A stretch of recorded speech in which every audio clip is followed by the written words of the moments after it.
The Gifted Season 2, Episode 15 Thoughts. This episode is called Monsters, which is what they look like to you. Spoilers for everything live-action X-Men leading up to and including this episode. Another episode I love. The episode I want to say is rated 12+, so will this video be? Let's dive right in. Yeah, they're doing an amazing job building to the finale. Only one episode left. Holy crap. Yeah, this one pays off on some things that were set up very nicely in earlier episodes. You know, Jace is like extremely close to turning against, you know, Benedict Ryan and the Purifiers. And by the end of the episode, Lorna and Andy actually have. Yeah, let's start with the flashback. So yeah, we're told, you know...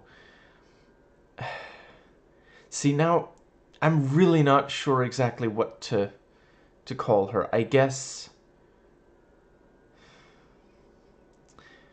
Because Erg insists that Blink is the name she chose. I guess it was...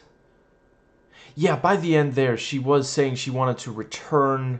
Blink is her Morlock name. I'm going with Blink. Yeah, you know, she tells us that, you know, it is legitimately very, you know, very, very sweet scene. She shows, you know, her version of looking up at the stars at night was doing it from the inside, you know, but using a portal to make a window.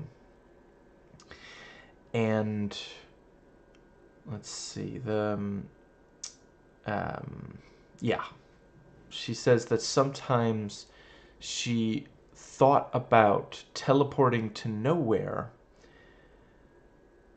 you know, and yeah, that appears to be what did happen. I did think that looked like there was something different, you know, just as she died, something more than what we've seen her do before. And yeah, you know, by the end of this episode, it's not 100% clear if that is what happened or if it is John. You know, I mean, one could understand if it's him being emotionally affected, you know, without that being the exact thing that happened.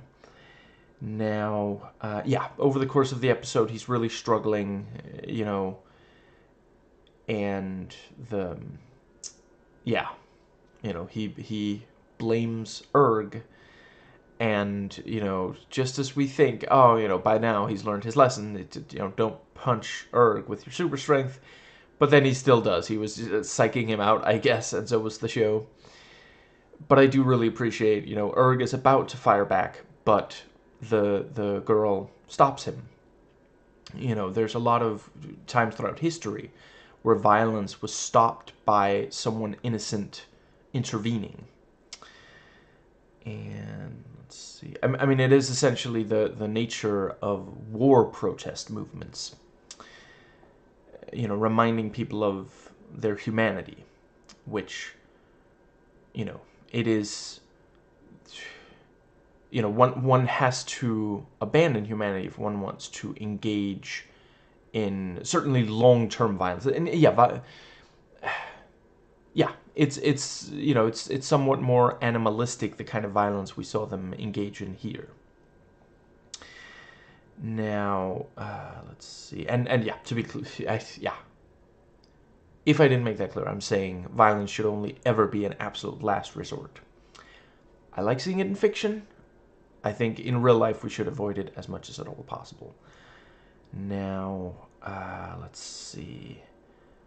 That brings... Yeah, and you know, next time we see him, he's, you know, he's punching the wall, which, you know, very, very nicely lit up, because it is one of those things, like, it's not the most difficult thing in the world to set up. You know, just gotta make, you know, obviously it's not a real wall. They you know, I'm thinking they built it on top of or right next to or something like that, the real brick wall.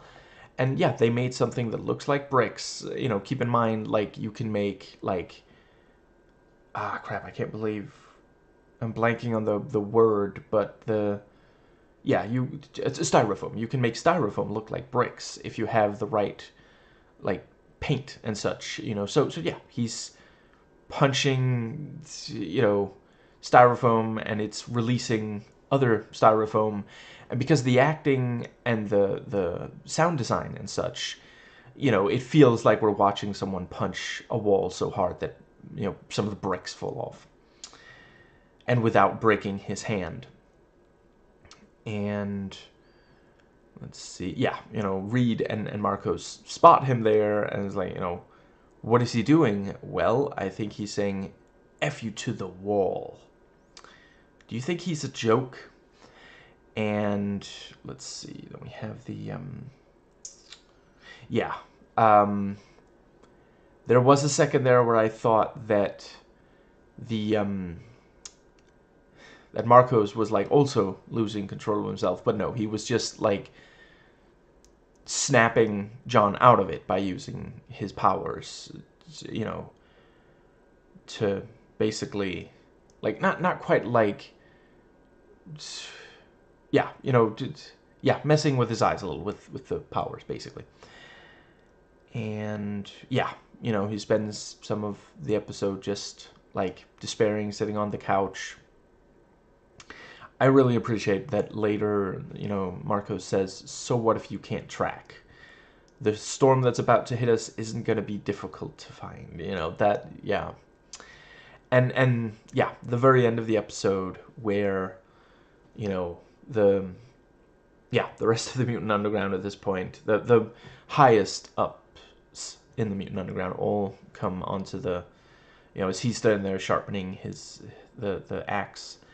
And,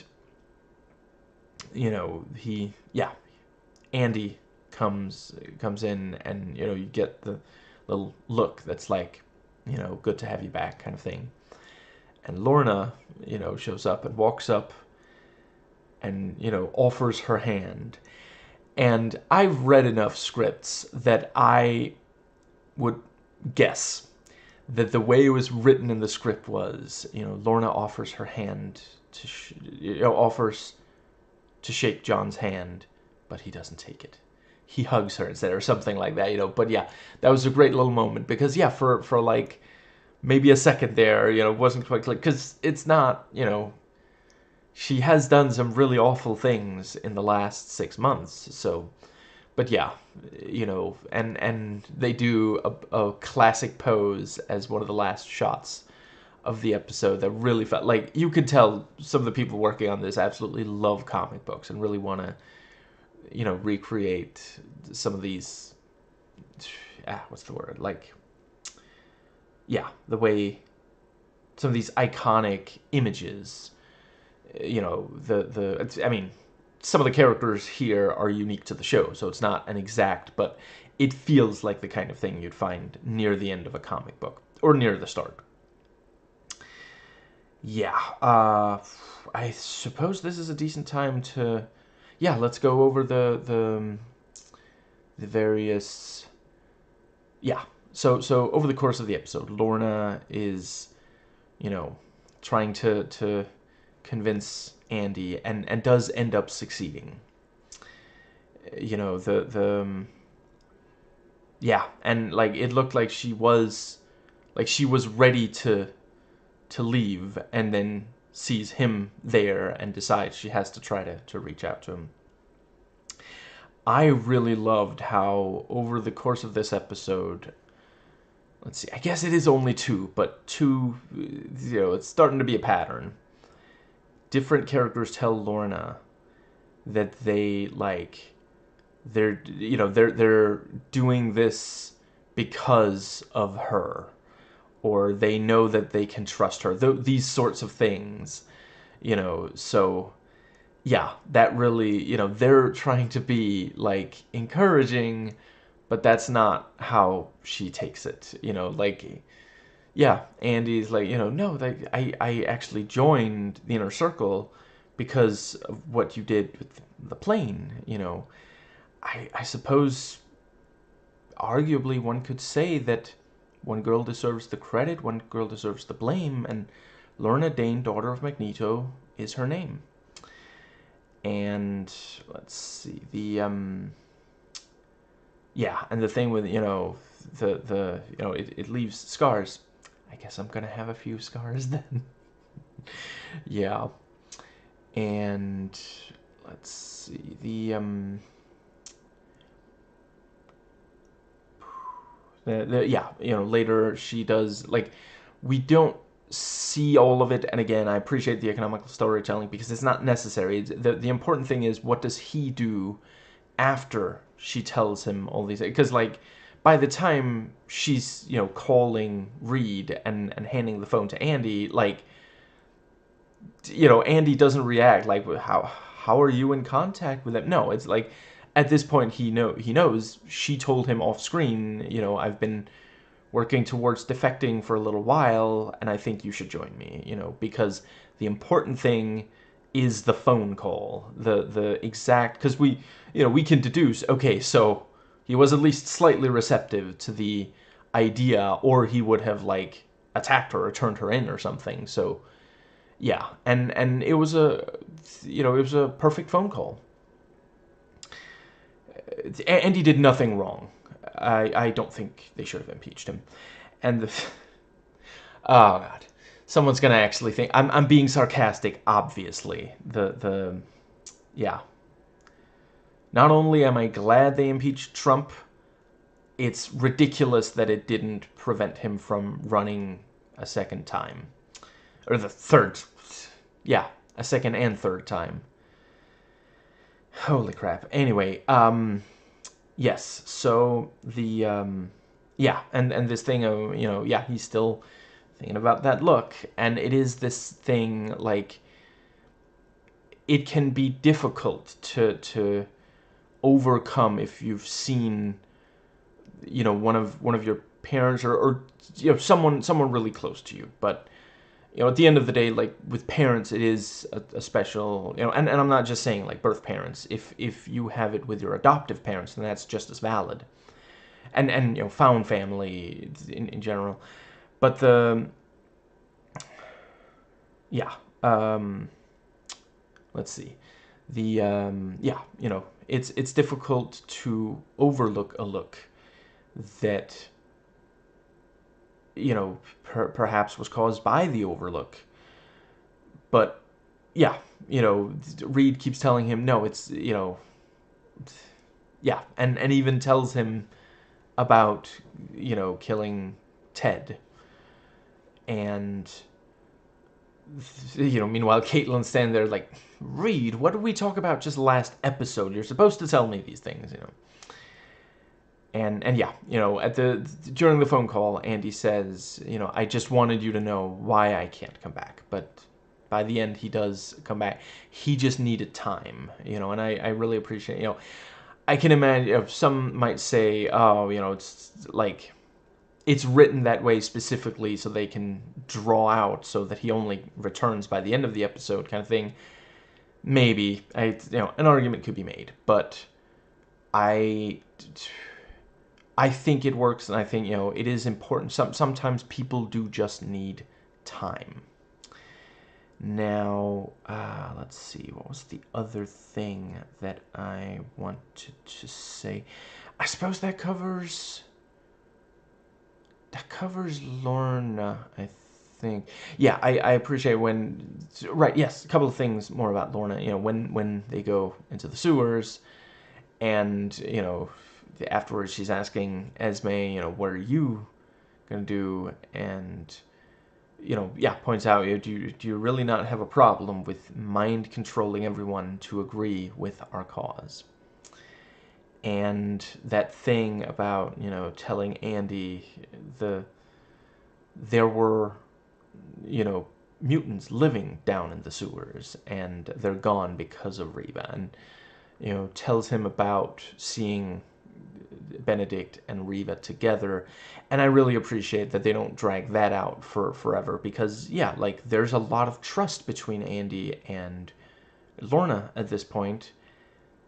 Yeah, based on earlier episodes, I do believe that he would overall believe her. He just needed, there was a need for her to, like, expand upon it. His first thought is, why would they be working together? They hate each other. And once she explains it, it is, yeah. And let's see. Right. There's the part where Andy is like, "Why are you going with on the scouting mission?" And then he says, "Do you think I need a babysitter?" Which, like, wow. Yeah.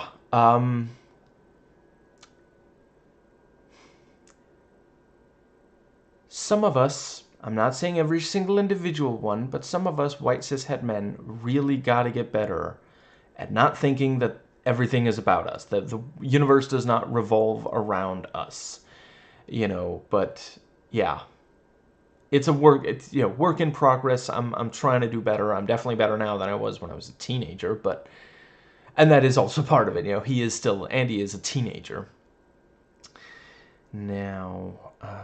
Let's see. Yeah, I think that covers, and that pretty much covers the inner circles. So I will just say, yeah, there was some great tension between Lorna and Riva. They really were. It was, they were bringing it to a boil. And yeah, by the end of the episode, she knows. And I appreciate this thing. Yeah, the frosts checked everywhere. There's definitely no, they definitely left. And it's this thing of like, yeah, once they realized, no, Max was definitely killed and we had a spy, they think they got the spy, yeah, they now you can use the telephones and the elevator again. Because that was the entire reason. It wasn't like timeout or something. They weren't being punished. It was just to make sure that the spy couldn't do more damage, because right after a spy has accomplished something big is when they're by far the most likely to either make try to get away from there, or try to somehow contact the people they're working for.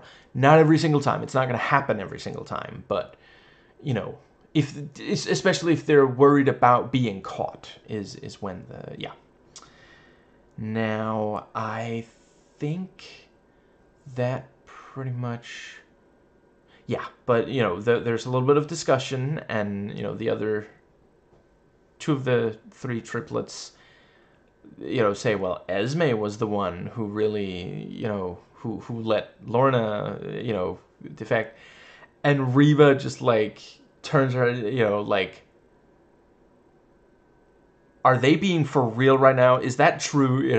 And Esme points out, I've sensed insecurity in her before, but she never strayed, and yeah, she, throughout the time she's, as far as we've been able to tell, at least we haven't been watching them every second. They could be stealing bread.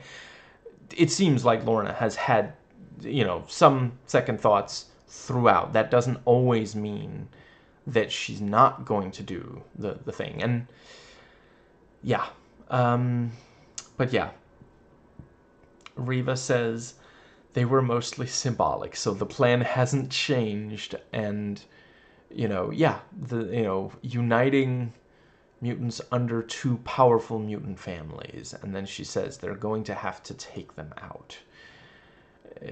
Yeah, and not in the Mia Wallace sort of way.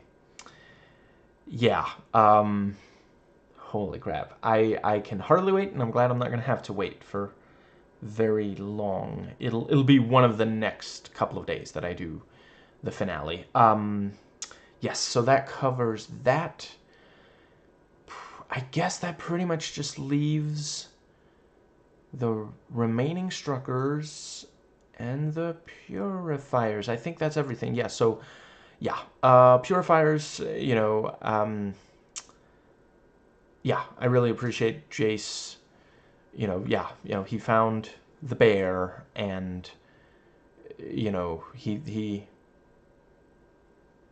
agrees. It's an amazing show, but it's obviously upsetting to him that there were children in this, like, yeah, this camp. And like, I feel like the way Benedict Ryan reacts when Jace confronts him about it, is very like Zionist kind of thing. Like, you know, it's this thing of like, you know, Zionists love to say, oh, you know, the you know, of course the IDF had to blow up a hospital. You know, how else were they gonna, you know? And it's like, no, they didn't. There are other ways, and you're seriously justifying, you know, attacking a place that you know there's gonna be innocent people. You know, so yeah, I quite appreciate that parallel. And yeah, you know, Ted also isn't really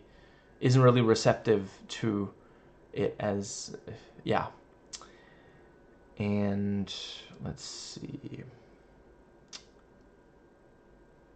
I think that pretty much covers, yeah, you know, I think by the end of the episode, you know, Jace is somewhat taken aback by the thing about, you know, oh, there's going to be another attack. It's going to make, you know, it's going to be 715 times 100. And let's see, move the decimal point. 715. You know, they're going to do a 715. And let's see. It does still tickle me that someone actually did the math on the, not that particular line, but there's another line in Team America about, you know, 9/11 times like 2,000 something, and, you know, there's the thing about, you know, oh, nobody knows what that is, and in IMDb trivia, someone actually did the math. That is, yeah, that's nerdy enough for me to appreciate. Anyway, yeah, you know, it is this thing of like, does Jace believe Benedict now? Because like Benedict doesn't seem shocked. He's like, really? You're, you know, is this why you're up late, young man? You really should have been in bed by now. Yeah, you know, it like, he's not at all slowed down his stride or anything. Like, it just, you know, yeah, there probably were kids. Anyway, moving on, you know, yes, I sent you to a place with guns, knowing that there were children there, but, you know, that's a very big but. Yeah, I think he might, you know, go against Benedict and the Purifiers and such, though it is gonna have to, you know, he's really gonna have to prove himself if the Mutant Underground are gonna trust him, or any other mutant that knows about him. Now, I think that covers the Purifiers, so that does just leave the remaining Struckers. So I think, yeah, there's very little left with Reed, so we'll just briefly handle that. I did think that he, yeah, let's see, yeah, I already talked about the phone call, so there is the, yeah, it was legitimately, you know, it was clever of him to say, you know, oh, the you know, mutant, I heard there were mutants, I just wanted to check if everything was okay. You know, maybe there would be a mutant hiding right behind the dumpster that I would bump into while I was hiding from your buddies. And, like, it is a fair point, you know, I saw guys with guns, like, it's you know, but unfortunately, you know, his powers manifest, and, you know, I do appreciate the detail that, yeah, as he says, you know, he had destroyed the gun before he attacked Ted the person. You know, and you know, Caitlin is, like, 100% on board. She is, you know, yeah, down with this whole, you know, she fires the gun a couple more times this episode, and yeah, like, there's, if Lauren's powers hadn't come back, it looks like Lauren might have gone out in a blaze of glory. And yeah, I mean, yeah, so the, yeah, she reassures Reed, you know, no, he would have called some of his buddies, or there would have been something, you know, but yeah. And I do also appreciate, like, Ted's been in several episodes by now, you know, they could have had Reed just kill some rando, you know, Purifier. Like, apparently the streets are swarming with them and their yeah, they said 70% increase in membership. So, but it was specifically him, and that was also I think they've done a good job with Ted and Jace. This thing of like Ted recruited Jace and for a little introduced him to Benedict, and then there was a little bit where he felt like he's being pushed out, and he ends up killing that kid, and he wants to prove himself, and now in this episode he's like the one trying to convince Jace, no, we gotta keep doing this kind of thing, just yeah, I think they've done a good job, and yeah, like for Jace, it is personal. He didn't want Ted dead. He,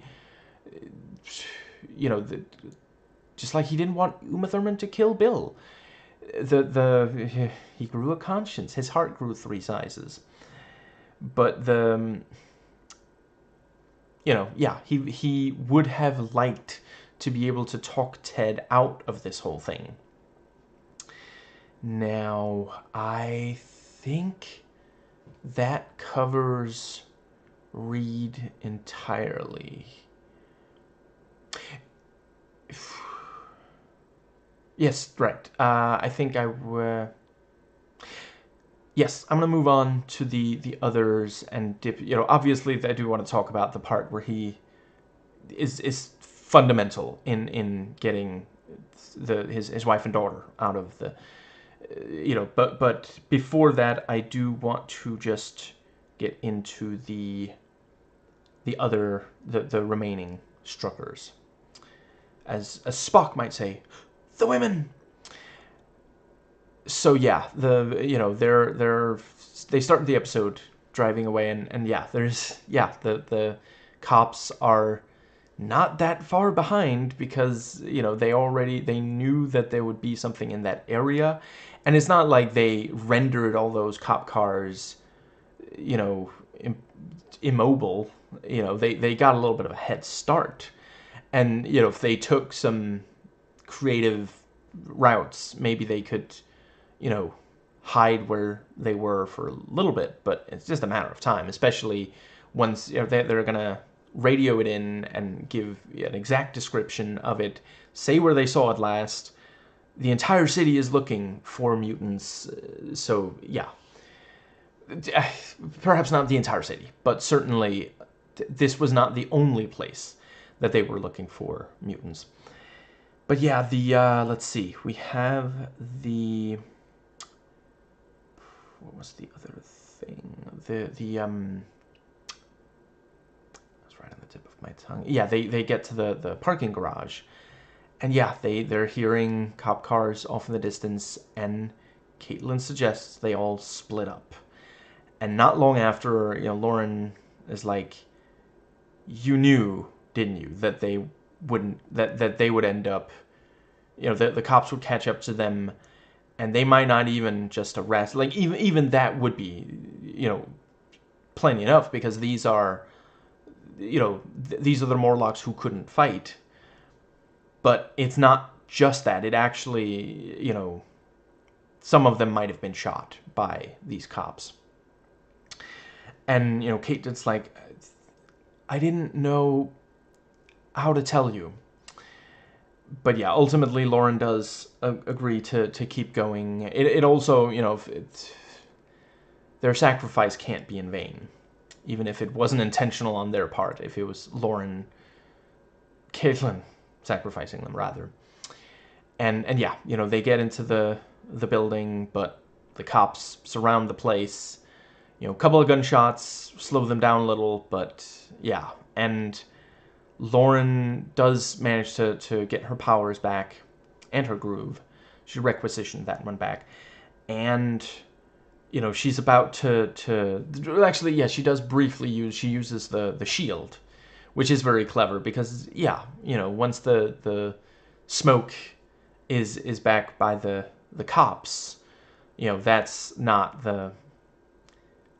that's going to slow down the cops. And yeah, there have been times where, like, protesters have managed to pick up, I forget if it's specifically smoke, but yeah, and thrown them back at the riot cops who were, at least some of the time, just try, it was a peaceful demonstration, and the cops escalated it.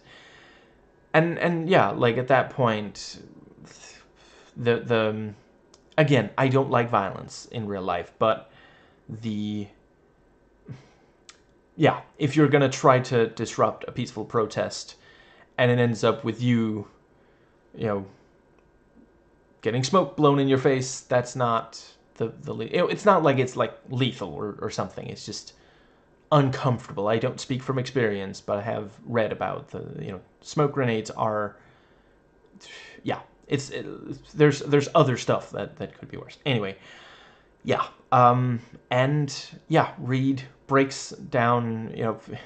Finally, he must have gone to therapy or something, because he is breaking down that wall, and they managed to escape. Such a relief, really really cathartic. And yeah, I quite like the lead up to that as well, of the pointing out, this is like the only way they're going to be able to break down that wall is if Reed can use his powers.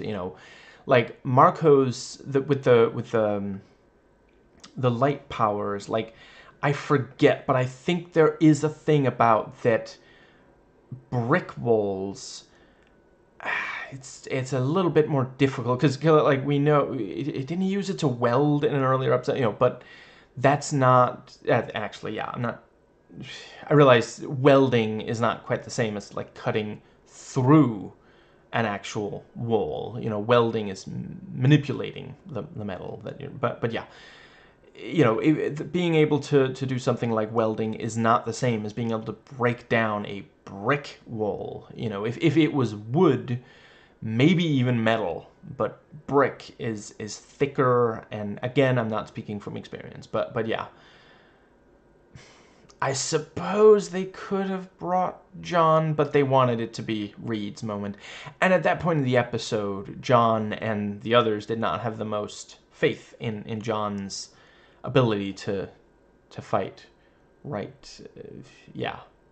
And actually, I suppose it might have taken him a little bit too, because he had been standing punching that wall for a while before Marcos and Reed got to him, and hadn't done that much damage. So yeah, and the cops were already there. The cops are right there, much like Spider-Ham. So yeah, but yeah, it was a really great moment. And I like, Marcos saying, yeah, trying to get him there, and Reed being like, it's not working, and Marcos like, dude.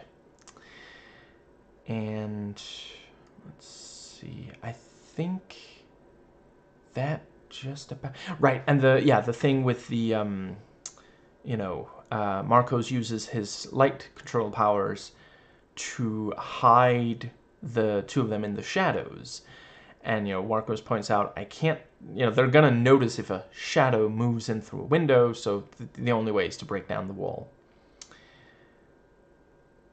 And let's see, all in all, there's a lot of bricks in that wall. Yeah, I think that might cover it. Holy crap, I can hardly wait to see the conclusion. This show just keeps, like, impressing the crap out of me. I really... Yeah. Okay, let's see. It's gonna be... I wish that they had gotten a longer run, and I'm really gonna miss it after watching the finale. Technically, it is possible that Disney Plus, that Disney, now that they own the rights to all this, might bring back. I mean, the actors are still around, so yeah, I'm hoping. And yeah, early in the episode, the I guess the flashback,